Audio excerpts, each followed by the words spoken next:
নিজের অজান্তে আহলে সুন্নাহর নাম দিয়ে আমরা শিয়ার আকীদা গ্রহণ করে বসে আছিলাম।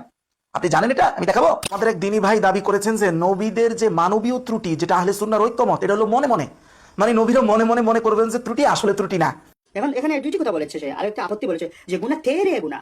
এই গুনাহ তো আমি আগের ভিডিওয়ে বলেছি যে এই গুনাহ হলো মনে করা গুনাহ। যেমন বুখারী শরীফের হাদিস দিয়ে দলিল দিয়েছি, ঈসা আলাইহিস সালামের ইবাদত করেছিল, আল্লাহর ছেলে বলেছিল, উনি কিয়ামতের মাঠে সুপারিশ করবেন না এটা ভেবে যে হয়তো আমার এটা অপরাধ, আমার একটা গুনাহ হয়েছে, আল্লাহ তাআলা হয়তো আমাকে ধরে ফেলবেন। এটা তো গুনাহ নয়, গুনাহ মনে করা গুনাহ। আল্লাহ বলেন মনে করা গুনাহ। আমাদের ভাইদের শোচনীয় অবস্থাটা শুধু একটু দেখুন। আমরা একাডেমিকলি কওমি মাদ্রাসায় কোনো ফার্স্ট টু লাস্ট আকীদার কিতাব না পড়ার কারণে একমাত্র আমাদেরকে সৈয়দ আবুল মওদুদীর বিদ্বেষী বানানো গেছে, এবং সেই সত্য জানার পরে এরা কিভাবে কামড়ায় ধরে আমার ভাইরা, এবং অন্য আরেকজনকে বাটপা সিটার কত কিছু শব্দ আমাকে বলে ফেলছে। আমি এইসব শব্দ ফেরত দিতে চাই না, আমি দিনী ভাই বললাম। এই বিশ্লেষণ শুনে আপনার মাথা ঘুরবে যে এই ভাইদের তাফসিরের জ্ঞান এই পরিমাণ, এই একটা ভ্রান্ত তাফসিরকে, নিজস্ব মন গড়া একটা তাফসিরকে আকীদা বানায় ফেলছে। তাহলে এই মানুষগুলোর হাতে সৈয়দ আবুল মওদুদী জামানার মুজাদ্দিদ কি পরিমাণ মাজলুম হইতে পারেন, এটা এখান থেকে নির্ণয় করা যাবে। খুবই গুরুত্বপূর্ণ আলোচনা। আরেক ভাইয়েরও উনি ওই নেব্রাস অর্থাৎ তাফতাজানির কিতাবের একটা সরা, ওইটা না আমাকে খণ্ডন করতেছেন। মানে আমি যেই কথা বলতেছি, আমার যে দাবি, উনি খণ্ডন করে ওই একই দাবি করতেছেন। খণ্ডন করে যদি একই দাবি করে, এটা খণ্ডন হয় ভাই? বলেন, বুঝেন এই মানুষগুলোর হাতে সৈয়দ আবুল মওদুদী কেন মাজলুম হবেন না? আসেন হযরত ঈসা আলাইহিস সালাতু ঘটনায় যাই। তবে একটা আপনাদের কাছে মাযরাত পেশ করি। আমাদের যেহেতু আপাতত মোবাইল দিয়ে সাউন্ড ভিডিও নেওয়া হচ্ছে, সেহেতু কোয়ালিটি খুবই লেস। কালকেও আপনারা অনেকে অভিযোগ জানাইছেন সাউন্ড কোয়ালিটি নিয়ে, বিভিন্ন বিষয় নিয়ে। আমরা চেষ্টা করছি, আমরা একটা সমস্যায় আছি, চেষ্টা করছি আমরা দ্রুত আগের অবস্থায় ফিরে আসতে। বাকিটা ওমা তৌফিক ইল্লা বিল্লাহ। আসেন মূল কথায় যাই। হযরত ঈসার ঘটনাটাকে দেখি, এখান থেকে কি আসলে নবীদের মনে মনে গুনাহ, মানে উনি মনে মনে করছেন যে এটা গুনাহ, আসলে গুনাহ না, মানে যেটা আহলে সুন্নাহর ঐক্যমত, মানবীয় ত্রুটি, অনিচ্ছায় সগীরা গুনাহ, এইটার ব্যাখ্যা এই ভাই এটা করেছেন। আচ্ছা, তো যে আয়াতগুলোর কারণে করেছেন, আয়াতগুলো একটু দেখি। সূরা মাইদার 16, 17, 18 নম্বর আয়াত। আয়াতগুলো দেখি যে ওনার এই কথাগুলো আয়াতের শাব্দিক অর্থের মধ্যে আছে কিনা, তারপরে দেখবো তাফসীরের মধ্যে আছে কিনা, তারপরে দেখবো অন্যান্যদের আকীদার বিষয়। আসেন প্রথম আয়াত, ওয়াইদ ক্বালাল্লাহু ইয়া ঈসা ইবনে মারইয়াম আনতা কুলতা লিন-নাসি ইত্তাখিযুনি ওয়া উম্মিয়া ইলাহাইনি মিন দুনিল্লাহ ক্বালা সুবহানাক। স্মরণ করো ওই সময়ের কথা যখন হযরত ঈসাকে এই কথা বলা হবে যে হে ঈসা ইবনে মারইয়াম, আনতা কুলতা, তুমি কি এটা বলেছিলে, লিন-নাসি, মানুষকে, যে ইত্তাখিযুনি ওয়া উম্মিয়া ইলাহাইনি মিন দুনিল্লাহ, আল্লাহ ছাড়া আমার মাকে আর আমাকে দুইজন ইলাহ হিসাবে গ্রহণ করো, মানে দুই খোদা হিসাবে গ্রহণ করো, আল্লাহকে বাদ দিয়ে। কথা কি তুমি বলেছিলে? তখন হযরত ঈসা বলল ক্বালা সুবহানাক, আল্লাহ আল্লাহ আপনার তো পবিত্রতা, মা ইয়াকুনু লি আন আকুলা মা লাইসা লি বিহাক, এটা কিভাবে সম্ভব যে যেই কথা বলার কোনো হক আমার নাই, সেই কথা আমি আমার পক্ষ থেকে বলবো, এটা সম্ভব না। ইন কুলতু কুলতুহু ফাকাদ আলিমতা, আমি যদি বলতাম তাহলে আপনি জানতেন। আমি যদি বলতাম তাহলে আপনি জানতেন। তাআলামু মা ফি নাফসি ওয়া লা আ'লামু মা ফি নাফসিক, আমার মনের কথা আপনি জানেন, আপনার মনের কথা তো আমি জানি না। বলেন তো এই আয়াতের অংশ থেকে কি বুঝলেন? হযরত ঈসা আলাইহিস সালাতু ওয়াস সালাম উনাকে মনে মনে দোষী মনে করতেছেন নাকি দোষ মুক্ত মনে করতেছেন? উনি বারবার বলতেছেন যে আমি যদি করতাম, ইন কুনতু কুলতুহু, আমি যদি বলতাম, ফাকাদ আলিমতা, তো আপনি জানতেন তো এই কথা। তার মানে আপনি কি জানেন আমি বলছি? হযরত ঈসা আলাইহিস সালাম নিজেকে দোষী মনে করতেছেন না দোষ মুক্ত মনে করতেছেন? মানে শাব্দিক আয়াতটা শুধু দেখেন, এরপর তো তাফসীরে আসবো। পরের আয়াত দেখেন, মা কুলতু লাকুম ইল্লা মা আমারতানি বিহি আনি আবুদুল্লাহ রাব্বি ওয়া রাব্বাকুম, আমি তাদেরকে কথা বলি নাই যে আল্লাহ ব্যতীত আমার ইবাদত করতে। এটা ওনার স্টেটমেন্ট। ওয়া কুনতু আলাইহিম শাহীদাম মা দুমতু ফীহিম, বলবেন হে আল্লাহ, যতদিন এদের মাঝে আমি বিচরণশীল ছিলাম আমি এদের ব্যাপারটা দেখছি, কিন্তু যখন আপনি আমাকে আসমানে উঠায় নিছেন, ফালাম্মা তাওয়াফাইতানি, যখন আমাকে আপনি উঠায় নিছেন, কুনতা আনতার রাকিব, আমি যখন ছিলাম না পৃথিবীতে তখন তো এটা আপনিই দেখেছেন, এটা তো আমি দেখি নাই। তাহলে এই সমগ্র আয়াত দ্বারা হযরত ঈসা আলাইহিস সালাম নিজেকে দোষী মনে করতেছেন, যে মনে মনে দোষী মনে করা ওনার যে বক্তব্য, এটা মনে করতেছেন না, উনি নিজেকে নির্দোষ মনে করতেছেন। ওনার পুরো বক্তব্যটাই হলো উনি নিজেকে নির্দোষ মনে করতেছেন। আচ্ছা, এবার আসেন মনে মনে দোষী মনে করা তাফসীর গুলো দেখি। ওনার এই যে তাফসীর ইবনে কাসির, এই আয়াতের তাফসীর গুলো বলতে যায় বলতেছে কাইলাল্লাহু ইয়াউমাল কিয়ামাতি বিহাদরা মান ইত্তাখাযাহু ওয়া উম্মাহু ইলাহাইন মিন দুনিল্লাহ, এই কথাগুলো আল্লাহ বলবেন। অনেকগুলো মতামত আনতেছি, দেখেন প্রথম মত, তাফসীর ইবনে কাসির বলতেছেন এই কথাটা কিয়ামতের ময়দানে যারা ওনাকে ইলাহ বানাইছে, হযরত ঈসাকে যারা খোদা বানাইছে ওনার মাকে সহ, তাদের সামনে আল্লাহ তাআলা এগুলো বলবেন। উদ্দেশ্য কি? আচ্ছা, এবার বলতেছেন ওয়াহাযা তাহদীদ লিন নাসারা, এইটা খ্রিস্টানদেরকে আল্লাহ তাআলা অপমানিত করবেন। খ্রিস্টানদের জন্য এটা একটা হুমকি যে দেখো তোমরা যাকে ইলাহ বানাইছো, এখন ওনার মুখের কথাটাই শুনো, আমাকে ছাড়া যারা ইবাদত করছো, বরং বরং খ্রিস্টানদেরকে অপমানের জন্য, অপদস্থতার জন্য আল্লাহ এই আয়োজনটা করবেন। হযরতে ঈসা নিজেকে দোষী মনে করবেন, এরকম কোন তাফসীর ইবনে কাসিরে নেই। একই ইমাম ইবনে কাসিরের এই পৃষ্ঠার মধ্যে উনি ইমাম সুদ্দির একটা বর্ণনা এনেছেন। উনি বলছেন হাযাল খিতাব ওয়াল জওয়াব ফিদ দুনিয়া। ইমাম সুদ্দি বলেছেন এই বর্ণনাটা অর্থাৎ হযরতে ঈসাকে আল্লাহ জিজ্ঞাসা করা এবং এটা জবাব দেয়, এটা দুনিয়ার ঘটনাই। ভিন্ন মত আসলো দুনিয়ার ঘটনাই। ক্বালা ইবনে জারীর উনি কি বলছেন, হাযা হুয়া সাওয়াব, এটাই সঠিক। এবং ওনারা মনে করেন ওয়াকানা যালিক, এটা ছিল মনে হিনা রাফা আল্লাহু ইলা সামাই দুনিয়া, যখন দুনিয়ার আসমানে ওনাকে মানে প্রথম আসমানে উঠায় নেওয়া হয়েছে, এটা তখনকার ঘটনা। এটা হচ্ছে তাফসীর ইবনে কাসিরের ভিন্ন মতগুলো অন্য ইমামদের সূত্রে আনা হয়েছে। আসেন তাফসীরে কুরতুবী, আমি দেখি হযরত ঈসা মনে মনে ওনাকে গুনাহগার মনে করেন কিনা, এটা একটু দেখি। তাফসীরে কুরতুবী কি বলে, বলা হচ্ছে আন্নাহু সাআলাহু আন যালিকা তাওবীখান লিমান ইদ্দাআ যালিকা আলাইহি লিয়াকুনা ইনকারুহু বা'দা সুআল আবলাগা ফি তাকযীব। এই আয়োজনটাই আল্লাহ তাআলা যখনই করবেন হলো খ্রিস্টানদেরকে অপদস্থ করার জন্য। যে আল্লাহ যারা ওনাকে রব মানছে হযরত ঈসাকে, তখন এই প্রশ্নটা হযরত ঈসাকে করার পরে যখন হযরত ঈসা ইগনোর করবেন, অস্বীকার করবেন, এর দ্বারা খ্রিস্টানদের মিথ্যা যে কঠিনভাবে প্রমাণ করার যে প্রক্রিয়া, ওই প্রক্রিয়ার জন্য আল্লাহ তাআলা এই আয়োজন করবেন। হযরত ঈসা নিজেকে দোষী মনে করার জন্য এই আয়োজন নয়। এরপরে এখানে স্পষ্ট কাসাদা বিহাদা সুআল তারিফাহু আন্না কওমাহু গায়্যারাহু বাদাহু। এটাও বলছে যে এই প্রশ্ন দ্বারা আল্লাহর উদ্দেশ্য হযরত ঈসা নিজেকে দোষী মনে করবেন এমন কোনো উদ্দেশ্যই না, বরং উদ্দেশ্য হলো ওনাকে এই কথা জানানো যে আপনার যে জাতি দুনিয়াতে রাইখা আসছিলেন, তারা আপনি যাওয়ার পরে আপনার দেয়া ধর্মকে তারা পরিবর্তন করেছে। এটা তারা আপনি জানতেন না এতদিন, এখন এই আয়োজনের মধ্যে দিয়ে আপনার এটা জানানো হইলো, এইটা উদ্দেশ্য। হযরত ঈসা নিজেকে অপরাধী মনে করবেন, এটা উদ্দেশ্য না তাফসিরে। আরো তাফসির আসেন, এবার আসেন তাফসিরুত তাবারি ইবনে জারীর 11 নম্বর খণ্ড 276 নম্বর পৃষ্ঠার তাফসিরটা দেখেন। ওখানে উনি একটা মতামত আনছেন পৃষ্ঠার মোটামুটি মাঝামাঝি জায়গায়। ক্বালা আবু জাফর, ইমাম আবু জাফরের সূত্র ধরে আনছেন যে এখানে সবচাইতে দুইটা কথার দুই মতের সবচাইতে আমাদের কাছে উত্তম মত ইনদানা বিসাফি যালিক, এই কথার ক্ষেত্রে সবচেয়ে সঠিক মত হলো যে কওলু মান ক্বালা বিকওলি সুদ্দি, ইমাম সুদ্দির যে বক্তব্যটা ছিল ওয়াহু আল্লাহ তাআলা যাক্কারাহু ক্বালা যালিকা লিঈসা হিনা রাফাহু ইলাইহি। এই মন্তব্যগুলো আল্লাহ তাআলা মূলত করেছেন যখন হযরত ঈসাকে প্রথম আসমানে উঠায় দেওয়া হয়েছিল, তখনকার ঘটনা। আবার অনেকের মত হলো এটা কিয়ামতের দিন ঘটবে, অনেকের মত এটা ঘটে গেছে। তাহলে ক্লিয়ার বিষয়টা বুঝেন। এবং এটা ইমাম তাবারি বলতেছেন, এটা ইমাম সুদ্দির যে মতামতটা এটা আমাদের কাছে সবচেয়ে গ্রহণযোগ্য। ক্বালা আবু জাফর, ইমাম আবু জাফর এই কথাটা বলতেছেন। আরো সামনে আরেকটা তাফসীর দেখাই, তাফসীরে বাগাওয়ী। মোটামুটি তাফসীরের মেইন স্ট্রিম ম্যাক্সিমাম কিতাবগুলো দেখায় ফেললাম, আর অন্যান্য অনেক তাফসীর তো আছে, শত শত তাফসীর আছে। মেইন উম্মাহাতুত তাফাসির বলতে যেগুলো বোঝানো হয় তাফসীরের মা, এগুলো মোটামুটি দেখায় ফেললাম। তাফসীরে বাগাওয়ী 3 নম্বর খণ্ড 122 নম্বর পৃষ্ঠায় দেখেন কি লেখছে, ওয়া আইদান আরাদাল্লাহু আযজা ওয়া জাল্লা আন ইউকিরা ঈসা আলাইহিস সালাতু ওয়াস সালাম আন নাফসিহি বিল উবুদিয়্যাহ ফায়াসমা কওমুহু। আল্লাহর ইচ্ছা হলো এই যে এদের ঈসার ইবাদত যে তারা করছে এটা যে ভ্রান্ত, এই বিষয়টা হযরত ঈসা যখন স্বীকার করবেন, এটা তার কওম শুনবে, খ্রিস্টানরা শুনবে, তারা অপমানিত হবে। ওয়ায়াজহার কিসবুহুম আলাইহি আন্নাহু আমারাহুম বিযালিকা, এবং এরা যে হযরত ঈসার ব্যাপারে মিথ্যা বলতো, এই মিথ্যাটা একদম হাতে নাতে তাদেরকে আল্লাহ তাআলা প্রমাণ করে দিবেন হযরত ঈসার মাধ্যমে। এটা হযরত ঈসা নিজেকে দোষী মনে করবেন, ঘটনাটা এরকম নয়। একটা হাদিস কিন্তু পরে আছে, সেটা তো আমি আসবো। বরং তাফসীরে বাগাওয়ীতে এই কথা পর্যন্ত বলা হয়েছে, ওয়া ইযা সামিআ ঈসা আলাইহিস সালাতু ওয়াস সালাম হাযাল খিতাব, যখন হযরত ঈসা এই ঘটনা শুনবেন মানে আল্লাহর পক্ষ থেকে, তখন বলা হয়েছে যে হযরত ঈসার যেই মাফাসিল মানে শরীরের যেই জয়েন্টগুলো, এগুলো পর্যন্ত গলগল করে উঠবে। ওয়ানফাজারাত মিন আসলি কুল্লি শাআরাতিন মিন জাসাদি, ওনার প্রত্যেকটা শরীরের পশম এভাবে দাঁড়ায় যাবে, এবং ওনার চোখ মানে রক্তিম লাল হয়ে যাবে। সুম্মা ইয়াকুলু মুজিবান লিল্লাহ, এই কথা রাগে ক্ষোভে উনি আল্লাহর কথার জবাবে বলবেন সুবহানাক, আল্লাহ আপনি তো পবিত্র, কি বলেন, এরা আমার ইবাদত করেছে। কিন্তু কোন মেইন স্ট্রিম কোন তাফসীরে কথা পাইলাম না যেখানে বলা হয়েছে হযরত ঈসা আলাইহিস সালাতু ওয়াস সালাম একেবারে ভীত সন্ত্রস্ত হয়ে যাবেন যে আল্লাহ জানি আমার ধরবে, আমি অপরাধী, নিজের মধ্যে অপরাধ বোধ। এটা কোথাও নাই, না আয়াতের শব্দ করতে, নাই তাফসীরগুলোতে আছে। এখন একটা হাদিস শোনাই, যে হাদিসের কারণে তারা এটা মনে করে, এখানে ওই হাদিসের ব্যাপারটা পর্যন্ত বুঝে না। তাহলে বুঝেন আমাদের এই ভাইদের মাধ্যমে জামানার মুজাদ্দিদ সৈয়দ আবুল মওদুদী কি পরিমাণ মাজলুম হওয়া সম্ভব। আল্লাহ এই সমস্ত জাহিলদের থেকে উম্মতকে হেফাজত করুন, আমিন। আসেন যে হাদিস থেকে তারা এটা মনে করে আমাদের ভাইরা, হাদিসটা অনেকেই বর্ণনা করেছেন, বুখারীও এটা তাখরিজ করেছেন, বুখারীতে এসেছে 4476 নম্বর হাদিস। একই হাদিস ইমাম বুখারী ছাড়াও ইমাম মুসলিম এনেছেন 193 নম্বর হাদিস। লম্বা একটা হাদিস, যে হাদিস আপনারা বাংলায় শুনেছেন যে রাসূলুল্লাহ সাল্লাল্লাহু আলাইহি সাল্লাম পর্যন্ত যাওয়ার আগে কিয়ামতের ময়দানে সবাই সুপারিশ চাইবে, হযরত আদমের কাছে যাইবে, হযরত আদম বলবেন আমারও যে সকল মানবীয় ত্রুটি আছে এগুলোর জন্য আমি ভীত সন্ত্রস্ত, তোমরা আমার কাছে না অমুক নবীর কাছে যাও। এভাবে এক একজন নবী প্রত্যেকে তার অক্ষমতা প্রকাশ করবে এবং নিজের মানবীয় ত্রুটিকে সেখানে উল্লেখ করবে, করে করে আরেকজনের কাছে পাঠাবে। সর্বশেষ হযরত ঈসার কাছে, হযরত মুসা আলাইহিস সালাতু ওয়াস সালামের কাছে আসবে। তো হযরতে মুসা আলাইহিস সালাতু ওয়াস সালামের কাছে যিনি পাঠাবেন উনি এই কথা বলে পাঠাবেন, আবদান কাল্লামাহুল্লাহ, যে মুসা তো আল্লাহর সাথে ডাইরেক্ট কথা বলতো, ওয়া তাওরাত, ওনাকে তাওরাত দেওয়া হয়েছে, বিশেষ মর্যাদা আছে, ওনার কাছে যাও। হযরত ফায়াতুনাহু, হযরত মুসার কাছে আসার পরে ফায়াকুল, হযরত মুসা বলবেন লাস্তু নাকুম, আমি এটার যোগ্য নই।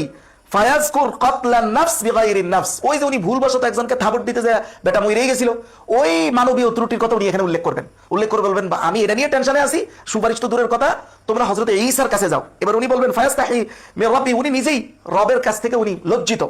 ফায়াকুল, উনি বলবেন ও তো ঈসা আব্দুল্লাহ ওয়া কালিমাতুল্লাহ ওয়া রূহা, তিনি হলেন আল্লাহর কালিমা, আল্লাহর রূহ। এই কথা বলে হযরত ঈসার কাছে পাঠাবেন। ঈসার কাছে আসার পরে উনিও বলবেন ফায়াকুলু লাস্তু হুনাকুম, আমি এটার যোগ্য নই। কিন্তু শুধু বলবেন আমি যোগ্য নই, এটা বলে কিন্তু হযরত ঈসা এই হাদিসের এই ইবারতে নাই যে হযরত ঈসা বলবেন আমারও একটা মানবীয় ত্রুটি আছে, আমি এটার জন্য ভীত সন্ত্রস্ত। এই পুরো হাদিসের মধ্যে প্রত্যেকজন ম্যাক্সিমাম নবী বলতেছেন আমার একটা মানবীয় ত্রুটি আছে, শুধু হযরত ঈসা ছাড়া। হযরত ঈসা বলতেছেন না আমি যোগ্য না, তোমরা মুহাম্মদুর রাসূলুল্লাহর কাছে যাও। কারণ কি, ওনার আগে পরে সকল মানবীয় ত্রুটি ক্ষমা করার ঘোষণা আল্লাহ কোরআনে দিয়েছেন, লিয়াগফিরা লাকাল্লাহু মা তাকদ্দামা মিন যামবিকা ওয়া মা তাআখার। এই আয়াতকেই মূলত কোট করে হযরত ঈসা বলবেন আমার কাছে না, আমি যোগ্য না, হযরত মুহাম্মদুর রাসূলুল্লাহর কাছে যাও। তাহলে হযরত ঈসা এই হাদিসে একবার বলতেছেন না যেটা রাসূল বর্ণনা করেছেন, রাসূল একবার বলতেছেন না যে হযরত ঈসা এটা বলবেন যে আমি তো অমুক বিষয়ে খুব ভীত সন্ত্রস্ত, এটা বলবেন না, বলবেন আমি যোগ্য না, মুহাম্মদুর রাসূলুল্লাহ আমার চাইতে যোগ্য। কিন্তু এই যে হযরতে ঈসা আলাইহিস সালাতু ওয়াস সালামের এই জায়গায় নিজেকে অযোগ্য মনে করা, যেটা ভীত সন্ত্রস্ততা, এটার মধ্যে কোনোভাবে ওনার কোনো ত্রুটির ব্যাপারটা উল্লেখ নাই। এটা কোরআনেও নাই, এখানেও নাই, হাদিসেও নাই। বরং উনি নিজেকে অযোগ্য মনে করবেন। দেখেন, দোষ না থাকলেও আপনারা যখন অনেক পুরানা কোন উস্তাদের যাকে খুব ভয় পাইতেন ওনার সাথে সাক্ষাৎ করতে যান, ভয় লাগেনি? ভয় লাগে না? আপনি কি দোষ করছেন? দোষ করছেন। এই ভয়টা হলো সম্মানের ভয়। আল্লাহর ওই দিন যে জালালিয়াত থাকবে, এই জালালিয়াতের সামনে একজন মানুষকে আল্লাহ সেই মর্যাদা দিয়েছেন যিনি কোনো পেরেশান হবেন না, তিনি হলেন মুহাম্মদুর রাসূলুল্লাহ সাল্লাল্লাহু আলাইহি ওয়াসাল্লাম। কিন্তু উনি ছাড়া আর কাউকে আল্লাহ তাআলা এই সুযোগটা, এই মর্যাদাটা দিচ্ছেন না। এটা হচ্ছে মূল কথা। হযরত ঈসা আলাইহিস সালাতু ওয়াস সালাম তাকে মানুষ ইবাদত করছে, এটার জন্য নিজেকে দোষী মনে করবেন না। এটা তাফসিরে আছে না, কোরআনের ডাইরেক্ট ইবারতে আয়াতের ডাইরেক্ট নসে আছে না, এই হাদিসটাতে আছে। এমনকি হযরত ঈসা আলাইহিস সালাতু ওয়াস সালাম এই কথা পর্যন্ত বলেছেন, যেটা সূরা মারিয়ামের 33 নম্বর আয়াতে স্পষ্ট উনি বলেন, এরকম শব্দ চয়ন অন্য কোন নবী সাধারণত করেন নাই, যেটা হযরত ঈসা করেছেন। হযরত ঈসা বলেন আসসালামু আলাইয়া, আমার উপরে শান্তি বর্ষিত হয়েছে, ইয়াউমা উলিদতু, যেই দিন আমি জন্মগ্রহণ করেছি। শান্তি বর্ষিত হবে ওয়ায়াউমা আমুতু, যেই দিন আমি মৃত্যুবরণ করব। ওয়ায়াউমা উবআসু হাইয়া, শান্তি বর্ষিত হবে যেই দিন আমি কিয়ামতের ময়দানে উঠবো। এটা হযরত ঈসার বক্তব্য। আল্লাহ তাআলা নিজের ভাষায় কোরআনের সূরা মারিয়ামের 33 নম্বর আয়াতে উল্লেখ করতেছেন। আর ওনারা বলতেছেন প্রত্যেকে যে হযরত ঈসা মনে মনে বলবেন যে আমার একটা মানবীয় ত্রুটি আছে, এটার জন্য আমি ভীত সন্ত্রস্ত। এই কথাটা আমরা তাফসিরও পেলাম না। এরকম একটা ভিত্তিহীন কথার মাধ্যমে উনি একটা আকীদা বানায় ফেলতে পারতেছেন। সুবহানাল্লাহ। এই ধরনের মানুষের দ্বারা সাইদা বলাল মওদুদী মাজলুম হবেন না, কে হবেন? আল্লাহ এই সমস্ত জাহিলদের থেকে উম্মতকে হেফাজত করুন। আর যদি ওনার এই মন্তব্য হযরত ঈসা সম্পর্কে ওনার যে কথা, এটা যদি সহিহ হতো, তাও তো হযরত ঈসার এই ঘটনা অন্য নবীদের ক্ষেত্রে কিয়াস যোগ্য হইতো না, কেন হইতো না? যদি সহিহ হইতো, টোটালি ভ্রান্ত। এই ভ্রান্ত একটা মতের উপরে উনি একটা আকীদার শিরোনাম বানিয়ে ফেলছে যে নবীদের গুনাহ আসলে বাস্তবে গুনাহ না, অথচ আহলে সুন্নাহ ঐক্যমত যে নবীরা অনিচ্ছাকৃত সগীরা গুনাহ হয়, এটা ঐক্যমত। উনি এটার বাহিরে একটা ভ্রান্ত মন গড়া তাফসীর দ্বারা আরেকটা আকীদা বানিয়ে ফেলছে। সুবহানাল্লাহ ওয়া বিহামদি। দেখেন, তাহলে বুঝেন, যদি এটা সহিহ হইতো, তাও উনি যেটা বুঝাইতে চান এটা যে সহিহ হচ্ছে না, হওয়া কোনোভাবে সম্ভব না, এটার একটু দলিল দেই। দেখেন, হযরত মুহাম্মদুর রাসূলুল্লাহ সাল্লাল্লাহু আলাইহি ওয়াসাল্লাম যে একবার ভুলে ইনশাআল্লাহ বলেন নাই, ভুলে, এই যে ইনশাআল্লাহ না বলাটা কি রাসূলের এমন বিষয় ছিল যে উনি মনে করতেছেন গুনাহ, কিন্তু এটা কোনো ত্রুটি না আল্লাহর দৃষ্টিতে। বিষয়টা কিরকম ছিল? এই জন্য আল্লাহ তাআলাও চিন্তা করছেন, ইয়ে মুহাম্মদ রাসূলুল্লাহ সাল্লাল্লাহু আলাইহি ওয়াসাল্লাম, এটা তো আপনার কোনো গুনাহ না, তবে আপনি যেহেতু এটাকে মানবীয় ত্রুটি মনে করতেছেন, সেহেতু আপনাকে 15 দিন ওহী বন্ধ রাখলাম। বিষয়টা কিরকম? এটা হাস্যকর না? মুহাম্মদুর রাসূলুল্লাহ 15 দিন 16 দিন ওহী বন্ধ রাখা হলো এই জন্য যে মুহাম্মদ রাসূলুল্লাহ শুধু মনে মনে ভাবছেন যে এটা মনে হয় আমার ভুল হয়ে গেছে, এটার জন্য চিন্তা করেন। এরপরে কোরআনের আয়াত নাজিল করে পর্যন্ত এটা বলা হলো। এই ইনশাআল্লাহ না বলার ব্যাপারটা আল্লাহ পছন্দ হয় নাই। সে বলে নবীরা মনে মনে মনে করতেন, আসলে এগুলো কোনো ইয়া না। পুরো আহলে সুন্নাহর বাহিরে আরেকটা আকীদা শিরোনাম বানিয়ে ফেলছে। মাওলানা মওদুদী আমাদের হাতে মজলুম কেন হবেন না? একটু চিন্তা করেন। আল্লাহ এই সমস্ত জাহিলদের থেকে উম্মতকে হেফাজত করুন। আমিন। মুহাম্মদ রাসূলুল্লাহ সাল্লাল্লাহু আলাইহি সাল্লামকে কাফেররা বলতো যে আপনার মজলিসে যে ওয়াজ নসিহত শুনতে যাবো, পরিবেশ নাই। তা কি হয়েছে পরিবেশ নাই কেন? বলে আপনার এখানে যারা বসা থাকে নাউজুবিল্লাহ, এরা তো পচা গান্দা। এরকম তাদের মানসিকতা, যারা কাফেরদের লিডার ছিল। তো রাসূলুল্লাহ চিন্তা করলেন যে আচ্ছা ঠিক আছে, ওরা যদি একটু ফাঁসে থাকে বা সাইড কেটে থাকে, এর মাঝে যদি কাফেররা আমার ওয়াজ নসিহত শুনে হেদায়েত পায়, খারাপ কি? এই চিন্তা করে একদিন ওনাদের এই কাফের লিডাররা আসছে, তাদের সাথে রাসূলুল্লাহ বিভিন্ন মত বিনিময় করতেছেন। ইতিমধ্যে একজন অন্ধ সাহাবী উম্মে মাকতুম উনি এসেছেন, এসে রাসূলুল্লাহকে প্রশ্ন করেছেন। ওই যে রাসূলুল্লাহ কাফেরদের এই মানসিকতার কারণে উম্মে মাকতুমকে একটু সাইডে রাখছেন, মানে উম্মে মাকতুম প্রশ্ন করে দেখেও রাসূলুল্লাহ তার জবাব দেন নাই, ওইদিকে ফিরেন নাই। সাথে সাথে আল্লাহ তাআলা আয়াত নাযিল করে বলেছেন আবাসা ওয়া তাওয়াল্লা আন জাহুল আমা, তিনি ভ্রু কুঁচকিয়েছেন যে ওনার কাছে উনি মুখ ফিরিয়ে নিয়েছেন যে ওনার কাছে একজন অন্ধ এসেছে। আচ্ছা বলেন তো, এই ঘটনাটা যে আল্লাহ সংশোধনী দিলেন কোরআনের আয়াত নাযিল করে, এর অর্থ কি মুহাম্মদ রাসূলুল্লাহ এই যে কাজটা হয়ে গেছে ওনার যে ইজতিহাদ, এরা এটাও জানে না যে নবীরা ওহী ছাড়া ইজতিহাদের সুযোগ আছে, যেটা রাসূল নিজেই বলেছেন। আহলে সুন্নাহর ঐক্যমত ইজতিহাদের ক্ষেত্রে যেটা স্পষ্ট, রাসূল সহিহ মুসলিমের হাদিস 5915 এই নাম্বারটা হলো ইসলামী ফাউন্ডেশন অনুযায়ী হবে, সেখানে স্পষ্ট বলছেন ইজতিহাদের ক্ষেত্রে আমিও তোমাদের মতো মানুষ, তোমার ইজতিহাদ গবেষণা যেভাবে ব্যতিক্রম হতে পারে আমারটাও হতে পারে। তাহলে রাসূলুল্লাহ যে ইজতিহাদি যদি বিধানগত দিক থেকে কোনো ভুলের দিকে যাইতে নেন, সাথে সাথে আল্লাহ আয়াত নাযিল করে এটা ঠিক করে দিবেন। তো এই যে ঠিক করে দেওয়া এবং ওনার কাজ, এই মাঝামাঝি যে জিনিসটা হয়ে গেছে, এই জিনিসটাকে আহলে সুন্নাহর ঐক্যমতে মানবীয় ত্রুটি বলেছে, বা সবাই ঐক্যমতে যেটা হলো সগীরা গুনাহ, অনিচ্ছাকৃত। তাহলে এখন বলেন তো, এই ব্যাপারটা, এই ঘটনাটা কি এমন যে মুহাম্মদ রাসূলুল্লাহ মনে মনে ভাবতেছেন উম্মে মাকতুমকে সাইডে রাখাটা ঠিক হয় না, আসলে ঠিক হয়েছিল? তখন আল্লাহ তাআলা দেখলেন, হে মুহাম্মদ রাসূলুল্লাহ, আপনি যেহেতু ঠিক মনে করতেছেন না, তা আপনার একটা আয়াত নাযিল করে একটা মানে সংশোধন দিয়ে দিই, আপনি যেহেতু ঠিক মনে করতেছেন না, বিষয়টা কেমন? চিন্তা করেন কি পরিমাণ হাস্যকর ব্যাখ্যা দাঁড় করাইছে। তাহলে আমাদের হাতে জামানার মুজাদ্দিদ সৈয়দ আবুল মওদুদী মাজলুম হবে না? কে হবে বলেন? আল্লাহ এই সমস্ত জাহিলদের থেকে উম্মতকে হেফাজত করুন। আমি শুধু তাই না, সরাসরি ফিকহুল আকবরের ইবারতের বিপরীতে আকীদা দাঁড় করাই দিছে। আকীদা না পড়ার ভয়ঙ্করতা কি দেখছেন? মানে কওমি মাদ্রাসায় যে আমরা দাওরা পর্যন্ত ফার্স্ট টু লাস্ট কোন আকীদার একাডেমিক বই ফার্স্ট টু লাস্ট পড়ি না, এটার কুফলটা দেখছেন? আকীদার শিরোনাম নিজেরা বানায় ফেলে। যেখানে ফিকহুল আকবরের 105 নম্বর পৃষ্ঠা, যেটা ইমাম আবু হানিফার কিতাব আল ফিকহুল আকবর লিআবি হানিফা, যেটা শরহ করেছেন মোল্লা আলী কারি, তিনি এই কিতাবের এই শরহে লিখতেছেন, ওয়াল আসাহ, সবচেয়ে সহিহ কথা হলো জাওয়াজুস সাহওয়ি ফিল আফআল, যে নবীদের ক্ষেত্রে ভুলবশত ব্যতিক্রম ঘটনা, ভুলবশত ত্রুটি, এটা হতে পারে আফআল, ক্রিয়া কাজের মাঝে। আর এই আকীদা না পড়া একটা মানুষ, উনি বলতেছেন না, এটা মনের মাঝে হয়, কাজের মাঝে না। আহলে সুন্নাহর ঐক্যমত হলো কাজের মাঝে, উনি বলেন এটা মনের মাঝে। এখানে কি আবার বলছে ফিল আফকার, না বলছে ফিল আফআল? ফিল আফআল। তো চিন্তা করেন আকীদা না পড়ার কত বড় কুফল। শুধু তাই না, এরপর একটু পরে লিখছে ওয়ালাকিন বিতারিকি সাকুয়া নিসিয়ান ইউসাম্মা যালিকা জাল্লা। এই ধরনের ভুলকে ইমাম আবু হানিফার কিতাবে যে শরহ ফিকহুল আকবর মোল্লা আলী কারি যেটা শরহ করেছেন, ওই কিতাবে স্পষ্ট লেখা হচ্ছে, এটাকে নাম রাখা হয়েছে জাল্লা, মানে পদস্খলন। পদস্খলন মনে মনে হয়, পদস্খলন কি মনে মনে ভাইবা নিছে, এটা পদস্খলন হয়? চিন্তা করেন আর কি দলিলের প্রয়োজন আছে? তাহলে আহলে সুন্নাহর চূড়ান্ত মতামতটা কি? সেটা হলো নবীরা নিষ্পাপ। কোন ক্ষেত্রে? তাবলীগুর রিসালা, নবীরা কোনো খেয়ানত করেন নাই। খেয়ানত ওটাকেই বলা হয় যেটা জেনে শুনে ইচ্ছাকৃতভাবে উদ্দেশ্য প্রণোদিতভাবে করা হয়, এটা থেকে নবীরা মাসুম। কিন্তু নবীরা মানবীয় ত্রুটির ক্ষেত্রে, কিন্তু মানবীয় ত্রুটি যেটা, এটা নবীদের ক্ষেত্রে হওয়া, এটা আহলে সুন্নাহর ঐক্যমত। কিন্তু দেখেন এরা সাহাবীদেরকে নিয়ে যায় নবীদের পর্যায়ে, নবীদেরকে নিয়ে যায় ফেরেশতাদের পর্যায়ে। আরে ফেরেশতাদের চাইতে নবীদের মূল্য বেশি তো এই জন্যই যে ফেরেশতাদের কোনো ইচ্ছা ক্ষমতাই নাই। ফেরেশতারা গুনাহ করার কোনো ইচ্ছা ক্ষমতাই নাই, যেটা নবীদের আছে। নবীদের ক্ষেত্রে অপশন আছে, বিদায়ী তো ফেরেশতা থেকে নবীরা অনেক বেশি মূল্যবান, অনেক বেশি মর্যাদাশীল। এই মর্যাদাটা এই জন্যই যে তারা ফেরেশতাদের মতো না, তারা বেঁচে চলতে হয়, লড়াই করে চলতে হয়। এই সুযোগটা ওনাদের ক্ষেত্রে আছে বিদায়, ত্রুটি হওয়ার সুযোগ আছে বিদায় তো তারা ফেরেশতাদের থেকে মূল্যবান। ফেরেশতা তো ফুতুল, ফেরেশতা তো কোনো সুযোগই নেই, ত্রুটি হওয়ার সুযোগ নাই, কিচ্ছু হওয়ার সুযোগ নাই। তো এখানে তো তাদের নিজের কোনো ক্রেডিট নাই, ক্রেডিটটা সম্পূর্ণ আল্লাহ তাআলার। কিন্তু মানুষের ক্ষেত্রে ইরাদা, শক্তি আল্লাহর, কিন্তু ইচ্ছা আমার। এই জন্য আমার ত্রুটির কারণে আমাকে শাস্তির সম্মুখীন হইতে হয়, জবাব দিতে হয়। ভালো কিছু করলে এটার ফলাফল আমি পাবো। শাইখুল হিন্দ রাহমাতুল্লাহ আলাইহির সূরা ফাতাহের যে 2 নম্বর আয়াতের যেই তরজমায় যে বক্তব্য, এই বক্তব্যে যে তেরি গুনাহ, মানে হে নবী আপনার গুনাহ, এই যে শব্দটা, এই শব্দটার ব্যাখ্যা তো এক একজন এক একটা কথা বলেছে। দোনোটা আমি গতকালকে একটা খন্ডন করেছি, একটু রিপিটলি বলি। আমি একটা উদাহরণ দিয়েছিলাম না, যে একজন ডাক্তার বলছে আপনি 3 বেলায় ওষুধগুলো খাবেন 1 সপ্তাহ। অ্যাসিস্ট্যান্ট বলছেন কোনো গ্যাপ দেওয়া যাবে না। আপনি বললেন যে ডাক্তার 1 সপ্তাহ 3 বেলায় ওষুধগুলো গ্যাপ ছাড়া খাইতে বলছেন। গ্যাপ ছাড়া এই শব্দটা কি ডাক্তার উচ্চারণ করেছে? তার মানে কি আপনি ডাক্তারের ব্যাপারে মিথ্যাচার করেছেন? মোটেও না, কারণ ডাক্তারের মূল মর্মার্থের মধ্যে কথা ছিল। তাহলে ঠিক আমি বলছি ছোটে ছোটে গুনাহ। তাহলে শাইখুল হিন্দ রাহমাতুল্লাহ আলাইহি কি এখানে গুনাহ শব্দ দ্বারা নবীদের ক্ষেত্রে বড় গুনাহ বুঝাবেন? ছোট গুনাহই তো বুঝাবেন। উনি এই শব্দ এখানে না আনলেও যিনি ওনার এই কথা থেকে তালিক করেছেন, মাকতাবে থানবী থেকে একটা শাহজাদের কিতাব ছিল, ওইটার মধ্যে অন্য আরেকজনের তালিক, এটা শিবির আহমদ ওসমানীর না, ওইটার মধ্যে যিনি এই কথাটা লিখেছেন ওনার লেখাটা তো 100% সঠিক। এটা তো শাইখুল হিন্দেরই বক্তব্য হবে মর্মর্থের দিক থেকে।